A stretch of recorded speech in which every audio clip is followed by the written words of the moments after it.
All right. Good afternoon, third grade Dutrow Dolphins. This is Mr. Wheeler. Miss Sophie brought you day one. Miss Bobbitt brought you day two, and now Mr. Wheeler is bringing you day three. Um, Hi, everybody. I really am here. I have my document camera focused on the packet so that you guys can see what I am doing as I do it.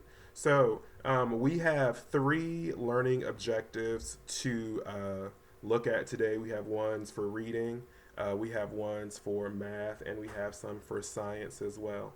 With that being said, let's look at what we have to do. So, friends, I'm gonna be completely honest with y'all. Mr. Really recorded this whole thing and then realized the sound wasn't on. So this is now my second time doing it. So friends, I've already done all the activities. So this should kind of be a short version of the video, but you guys can still learn a lot. So with that being said, before we begin, I remember the last time I said hello to all of the students in my classes, for all of the third graders at Dutrow. But special shout out to Tiara, Michaela, Colton, Gavin, Derek, Kamora, Logan, Andrew, Julian, Tyrese, Kai, Malachi, Ruben, Zoe, Soraya, Amir, TJ, Kimberly, Savannah, and Julia. Mr. Wheeler misses you guys a lot, and I'm sad that we don't get to finish out our school year. I'm sad that I don't get to see you guys' faces every day, but we're going to make the best of it. Friends, I have my packet out. Please, if you don't have yours, pause this video and go get your packet as well. So, the first thing that we have to do is reread both of the passages. Yesterday, you had to you had to read the tornado drill, and the day before that, you had to read a dangerous dust storm. But Mr. Wheeler knows that good readers have to read things more than once. So even if you listen to Miss Sophie and Miss Bobbitt read them once before, if I were you, and I know that you guys are smart, you guys are going to go back and read them again. So Mr. is also going to read them for you guys right now. So Mr. Wheeler had I did it the first time. Those people that know in my class probably know what some of these lines and stuff mean. I separated some words into syllables. So I'm gonna do just a couple very quickly. So I see the word violent here. If I didn't know that word, friends, the first thing you need to do is start counting the number of vowels a word has. The number of vowels give you a good clue as to the number of syllables a word has. Friends, I see one, two, three vowels in this first word, but I see two of them together. So, friends, it's more than likely a vowel pair or a vowel team. So that means these two vowels are going to come together to make one sound, probably. All right, so friends, let me just try to say the word violent. Violent. Well, I know that when I have a vowel pair, a lot of the times the vowel sounds are long, not all the time. So maybe let me try a long vowel sound. Violent, violent, violent. I know that word. That word's violent. I've heard that word before. So violent. If I think about where I separate it, I'm going to separate it between the O and the L, because vi is my first syllable, vowel pair, and then lent, I have a consonant, excuse me, not a consonant, a vowel surrounded by consonant, so that's a closed syllable, violent, violent. This next word, abandoned. I see one, two, three, four vowels. But abandoned does not sound like a word that I've ever said before. So let me just try something different. So Mr. The knows that when I have an A at the beginning of a word, oftentimes it's a schwa. So it's not going to go long or short. It's going to make like a lazy short U sound. So schwa. B-A-N, closed syllable, ban, D-O-N-E. Looks like a word I know. Looks like done. So that E is probably silent and I have that D on the end. So this word is abandoned. Abandoned. Abandoned. All right. This next word, friends, I see one, two, three, four vowels. Caster. I see the word casting, but I don't know that word. E-R, so caster. Four. Four. If this is four, that means this E is what, y'all? Silent. So, friends, this word is forecaster. So, forecaster. Four, I have the R controlling the O, so it's not long or short, excuse me, it's R controlled. Four, or. Then I have cast. I have another closed syllable because that A is surrounded by consonants. And then I have another R control. Friends, I want to skip Arizona just for the interest of time. And now I have this word, this last word that starts with the D. Friends, this word is a what kind of word? It's a, just by looking at it, you guys know that it's a compound word. So friends, that means I separated between the two words. I have this short word drive, and I have this word way right here. All right, so let me go ahead and start reading this passage for you. Friends, if you want to stop this video and try to read this on your own, I think that would be really good, friends. Because we know that like we get better at reading by simply just trying to read, and we make more meaning sometimes when we read it on our own. All right. However, I am going to read it, so if you want to follow along, please do so. If I'm going too fast for you, friends, please feel free to pause Mr. Wheeler and make sure that you're understanding what I'm saying. I went and labeled my paragraphs too in case I need to separate or take something out that's important for one of the paragraphs. All right, so I'm going to go ahead and begin reading. All right, one day in 2011 in Phoenix, Arizona, a woman was getting in her car, which was parked in her driveway. Suddenly, her husband ran out of the house. He was waving his arms and yelling. Without another word, the woman ran back in her house and shut the front door. The husband and wife stood at their front window. A few minutes later, the sky began to darken, and then sand began to swirl around the house. Soon, sand and dust were everywhere, blowing all around the house. This lasted for almost an hour. The woman and her husband were watching an especially violent type of dust storm. A dust storm is a kind of storm where wind picks up clouds of sand and dust from the desert and blows them into the air. Phoenix is built in the middle of the Sonoran Desert. It gets several dust storms every year. Most of the dust storms are very small, but some of them are very big. A large, thick dust storm hit Phoenix in 2011. It was more than a mile tall and 50 miles wide. Severe dust storms can last for up to 3 hours. These dust storms happen in other areas too. Countries in the northern part of Africa can get very violent dust storms that last a long time. If this type of dust strikes near a farm, it can cover the farm with dust and sand. This means the farmer can no longer plant crops. Often the farm must be abandoned. Dust storms can be very dangerous. When a dust storm hits, focus my camera. When a dust storm hits, it makes it difficult to see. If you're outside during a dust storm, you may not be able to see more than a few inches in front of you. When a dust storm is approaching Phoenix, the local weather stations start broadcasting warnings for people to get off the street. People are told to park their cars so they don't crash. Airplanes are not allowed to take off from or land at the Phoenix airport because the pilots cannot see well. The dust in a dust storm can also make people sick. Some of the dust can carry pesticides and toxins. People go inside during a dust storm so that they do not inhale the dust. People with pets, like dogs and cats and horses, also bring their animals inside so they do not get sick. Weather forecasters are always trying to get better at predicting when a dust storm will happen. The sooner they know a dust storm is coming, the sooner they can warn people about it. The sooner people are warned about a dust storm, the more lives will be saved. This is because more people will be able to get to safety before the dust storm strikes. Paul Fisher and his family have lived in Arizona for more than 20 years. He can remember seeing many intense dust storms during that time. One time, he was out walking his dog Jimbo shortly after he had moved to Phoenix. As he was walking, he looked out at the desert and saw what looked like a big dark wall. He stared at it for a few minutes. Suddenly, he realized what he was looking at. He grabbed Jimbo and ran back to the house. He was just able to get inside before the storm hit. Once you're in a violent dust storm, you never forget it, he said. It's like a thunderstorm, but instead of rain, all you see is sand. All right, so friends, if you listen to Mr. Wheeler read and you don't really understand what's going on, what should you do?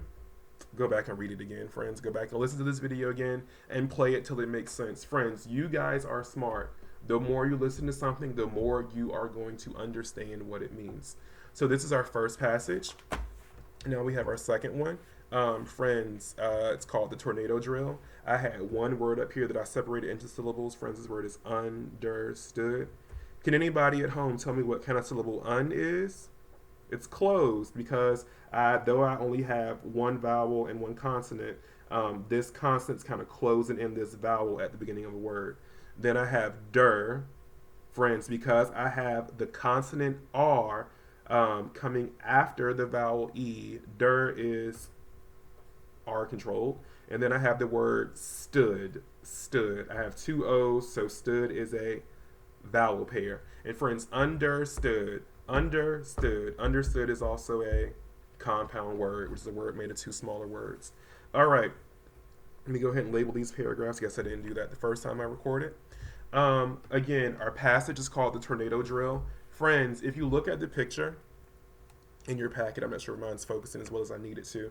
But friends, this should look very familiar to you guys if you have a packet at home. We've done this at school before. If you haven't done it this year, friends, you've done it in years past. You know what a tornado drill is. So friends, you're already coming into this passage with some sort of understanding. So remember, you guys have lots of stuff to contribute. Remember to use the evidence from the passage as well. All right, paragraph 1. The alarm went off again. Jonas knew what to do this time. They all had to go out in the hall, sit next to each other, and curl up into a ball. This was in case there was a tornado. Jonas hadn't understood how in the world going into the hall and curling up into a ball would help you if you got hit by a tornado. Then his teacher had told him that they went into the hall to be away from windows that might break during a tornado. Curling up was in case something fell on you. That's why they put their hands over their neck to protect it in case something sharp fell. Molly had just joined the class and she sat next to Jonas. When the alarm went off, Molly hid under her desk. Jonas had to tell her to get out from under there and follow the class in the hall. Go ahead and label my paragraphs really quick. 3, 4, 5, 6. All right. It turned out to be a drill, just like last time. After a few minutes, all the students went back into their classroom and sat back down at their desks. After school, Jonas teased Molly about hiding under her desk when the alarm went off. "Scaredy cat," he said. Molly laughed at him. "I wasn't scared," she replied. Molly explained. She had moved to Oklahoma from California last week. In school in California, when the alarm went off, it was an earthquake drill, not a tornado drill. During the earthquake drill, you were supposed to hide under your desk. Kanisha overheard them. She told them she had just visited her cousins in Florida, and there they are more likely to face a hurricane instead of a tornado or an earthquake. One time, the weather forecaster on the nightly news said that a hurricane had formed near Florida and that the hurricane would probably impact the area. So school was closed completely the next day. There are other storms that can be predicted at least the day before they hit, and schools might close if severe weather were likely to impact the areas near the schools. Jonas had cousins in Minnesota. They had told him that they had 3 days in a row with no school because it wouldn't stop snowing. They had known about the snowstorm from a prediction by the weather forecaster the day before it started to snow.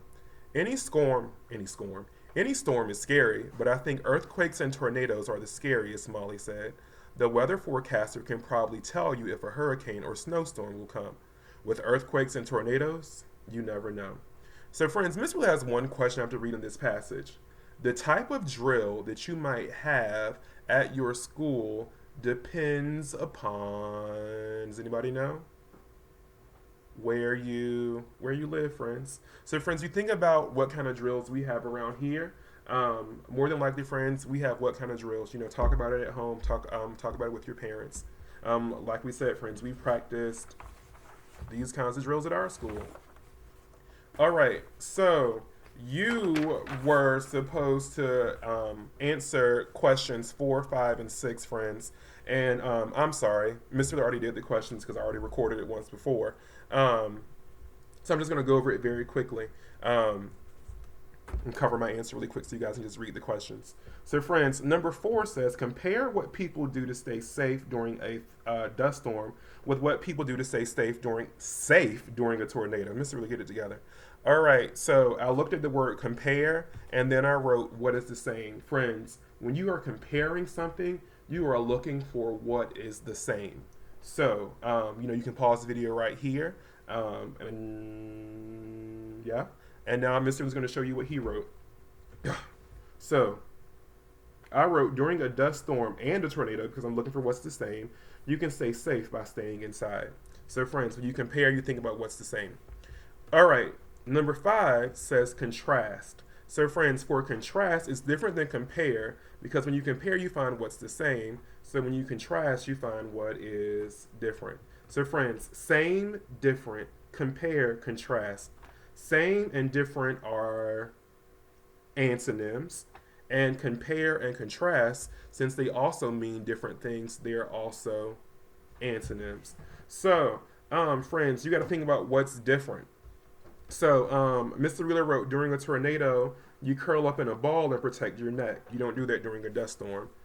During a dust storm, you might want to bring your pets inside because the passage talked about how you might want to keep your pets safe from inhaling like the dust. I mean, honestly, during a tornado drill, you might do the same thing to, protect your pets from the wind. But Mr. Wheeler read that there, so I have some evidence that's backed up from my text. You might have something different than Mr. Wheeler. That's fine. I don't have the only right answer. All right, question 6. It says, imagine that Jonas moved to a school where there were dust storm drills. What would he probably have to do during a dust storm drill? Support your answer with information from both texts. So Mr. was kind of like, I did like a bit of inferring, but I kind of just went back to the passage and found some information as well. So during a dust storm, Jonas might want to close the windows and move away from them so that you don't, or you know what, let me change that, so that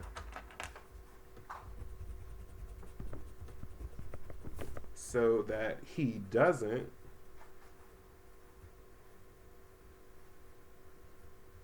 inhale dust. So friends, we saw this word inhale a lot in our passage. Inhale is just a fancy way of saying, does anybody know? Inhale just means to breathe in. And friends, if you're breathing out, you're going to, does anybody know? Exhale.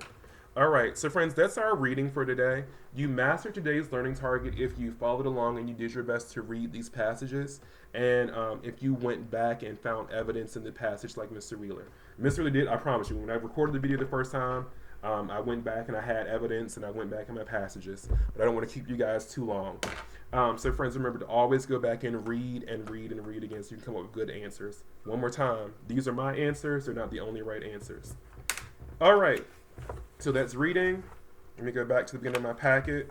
Day 3. What are we supposed to do?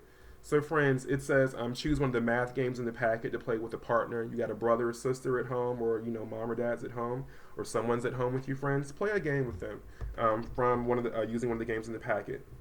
Then you're supposed to solve this problem, and then you can go on Dreambox and play for at least 20 minutes, friends. Write the names of the games you played. Remember, Dreambox, friends, is super important because it kind of like starts where you are and starts with what you know. So, friends, you kind of teach yourself on Dreambox, so that's super cool. So please take advantage of that, friends. Take advantage of Dreambox. If your teacher has Prodigy or Splash Math, do some of those things as well. All right, so let me read my question today. Joe has 395 books in his collection. Cindy has 198 books in her collection. How many more books does Joe have than Cindy? So, friends, I pulled out my handy-dandy math notebook, and I turned to a sheet of paper and I already solved it. But you know what? I'm going to do it again because you guys are worth it. So, Mr. Lewis over here looking at his problem one more time. It says Joe has 395 books in his collection. Cindy has 198 books in her collection. How many more books does Joe have than Cindy? So, friends, that's a word problem. So when we solve a word problem, we got to think about what do we know. So, friends, what do we know? First thing we know. Let me get a different pencil. Does anybody know what we know? Hopefully you guys are saying it at home. Joe has 395 books. Cindy has 198 books. Friends, is there anything else that we really need to know? It's really the important stuff. It's really the important information that we can take out of that problem. So, friends, the next thing we got to do is think about our question. Friends, think about what you know first, write it down, then think about your question. When you come back over here, friends, the question in your sentence is the sentence with the question mark. So, friends, our question that we're trying to answer today is how many more books does Joe have than Cindy? We were in school. Well, we were in our classroom. This is still school. We'd write down the question too. But I don't want to waste you guys' time. You guys can feel free to write that question down in your notebook. How many more books does Joe have than Cindy? Then, friends, after we have what we know, we have our question, we have our plan. So, friends, if our question is we need to figure out how many more books Joe has than Cindy, our plan should probably be to do what? So, one more time. Joe has this many, Cindy has this many. We have to figure out how many more books Joe has than Cindy. So, friends, we know that Joe has more books than Cindy. So, greater than, less than, or equal to? Greater than.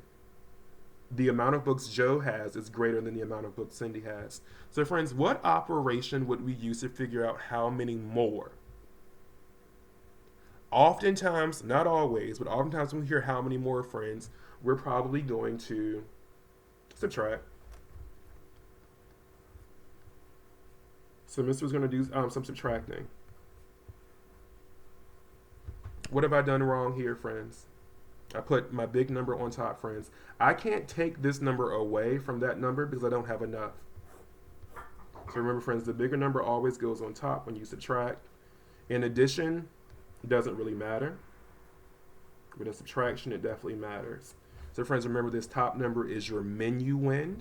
The number you're subtracting is your subtrahend, friends. And the answer to your subtraction problem is does anybody know? Is the difference. All right, remember, difference means subtract and sum means to add. Product means to multiply and quotient means to divide. All right, but we're going to subtract. Back to work. So, friends, did we start in our hundreds place or our ones place? We definitely start over here in our ones place. All right. So, yeah, let's get to it. So, friends, I have 5 ones minus 8 ones, or 5 ones minus 8 ones. Can Mr. Wheeler take 8 ones away from 5 ones? No, because 8 is bigger than 5. So, friends, what do we have to do? We have to regroup. So, friends, we always look to the number to the left to regroup. So, friends, if I have 9 tens over here, do I have enough to give 1 10 over here? Absolutely. So, Mr. Wheeler's taking his 9. And, friends, I've given one of my 10s away. So, I'm now left with 8 tens. So, friends, I gave 1 10 to these 5 ones. 1 10 plus 5 ones is 15. So Mr. Wheeler now has 15 minus 8. Can I do it? Yes. Can I do 8 minus 9? No. So friends, Mr. Wheeler's left with 8 tens right here. He needs to subtract 9 tens. So where does Mr. Wheeler need to go? Oh, friends, remember, we read from left to right, but oftentimes we do math, we do it from right to left. So I got to go to my hundreds place, friends, and I have 3 hundreds. So again, I have to give one of those hundreds away. So instead of 3 hundreds, I'm left with 2 hundreds. I'm left with 200. So friends, I now gave 100 to that tens place. How many tens are in 100? 10 tens are in 100. So I have 8 tens already, and I gave 10 more tens. So what's 10 tens plus 8 tens, friends? 18 tens. So let's look. Can we subtract? 15 minus 8. Can we do it? Yep. 18 minus 9. Can we do it? Yep. 2 minus 1. Can we do it? Yep. So friends, take a second, pause the video, and go ahead and solve. 15 minus 8, 7. 18 minus 9, 9. 2 minus 1, 1. So Joe has 197 more books than Cindy. So going back, friends, this is the word problem. What do we know? We know how many books they have. We know that our question was, how many more books did Joe have than Cindy? Friends, this was our plan to solve the problem. How do we know that this is right? So friends, this is a simple subtraction problem. So friends, when we subtract, the best way to check our subtraction is through addition. Because addition and subtraction are inverses or opposites. All right, so friends, let's go ahead and add. So friends, remember, when we subtract, our number got smaller. When we add, our numbers are getting bigger. 7 plus 8. 7 plus 8. Wow, 15. What a coincidence. 9 plus 9. Wow, what a coincidence. 18 plus 1 more, 19. Bring my 1 over here. 1 plus 1 plus 1, 3. 395. So friends, that's how you can check your work to make sure that you got it right. So that's reading, that's math. Let's take a look at some science. So friends, we're going to master our learning target for science by completing the push and pull chart. Go to Pebble Go, friends, and look up some more information about forces, and you can even look at this stuff about friction as well. Mr. Wheeler looked at it before I did this, and it helped me out a lot. So let me go find my science stuff, which is in the back of my packet. So day 3, push or pull chart. Directions. It says decide whether a push or a pull is needed to move each object. Put a check mark in the box if it requires a push or a pull to move, or both. Then write a sentence to describe how it works. So I'm going to give you guys just a couple of examples. For the wagon, friends, you think about if you're holding a wagon, you have to pull it forward to make it go. So we check pull, and then it says a person pulls a wagon by carrying others or things. So friends, if you're confused about what a push and a pull is, maybe this is your first day doing the packet, that's fine. What I suggest you do is come back over here and read what is a force. All of the information you need, friends, is laid out here for you neatly. So what I did, it's kind of hard to see because I highlighted it, but I highlighted some important information. So I'm not sure you guys can see, but it says a force is a motion that pushes or pulls objects. And then it says a push moves something away. And then it says a pull moves an object towards something else. Friends, I highlighted that important information because I needed to understand what I'm doing. One more time. So pushes and pulls are both examples of what? Forces. Friends, a push moves something away and a pull moves something towards something else. So friends, for example, the wagon, you got to pull the wagon, you got to move it towards you to pull it or to carry, other stuff. Shopping cart, when you're shopping, when you're in the grocery store, with mom or dad or whoever, friends, you had to push the cart to make it go. Bicycle, friends, you push the pedals to keep going. So friends, take a second, think about it, pause the video if you need to, and then come back and check your answers with Mr. Wheeler. Mr. Wheeler, these are just like what I thought when I did this. If you think something different, friends, you can justify it. Talk to your parents about it, friends. I think that's great. So, my answers, I think my answers are right, friends. You might have something different, and that's fine. So for banana peel, I put pull because you have to pull the banana peel down. For video game controller, I put push because you got to push the buttons. For bow and arrow, friends, I put pull because you have to pull the bow to release the arrow. Friends, for drums, I put push because you have to push your sticks or your hands on the drums to make the sound, friends. Mr. Cabela's probably taught you guys that drums are percussive instruments or instruments that you strike or hit, friends. Strike, hit, or push. For monkey bars, I put pull because you have to pull yourself up on those monkey bars. And then for shoelaces, I read in the book that it says you push your foot into the shoe. But when you think about the laces, actually I had to call Miss Sophie for this and we had to talk about it. You pull the laces to tighten it on your foot. So friends, remember, don't be like Mr. Wheeler. Go in and fill in the rest of these blanks to share your thinking and to show your thinking because you guys are super smart. All right. Thank you, everybody, so much for joining in today with learning. I really appreciate your time. Feel free to reach out to me if I'm your teacher on Google Classroom or have your parents to email me. Feel free to reach out to your teachers if you have more questions.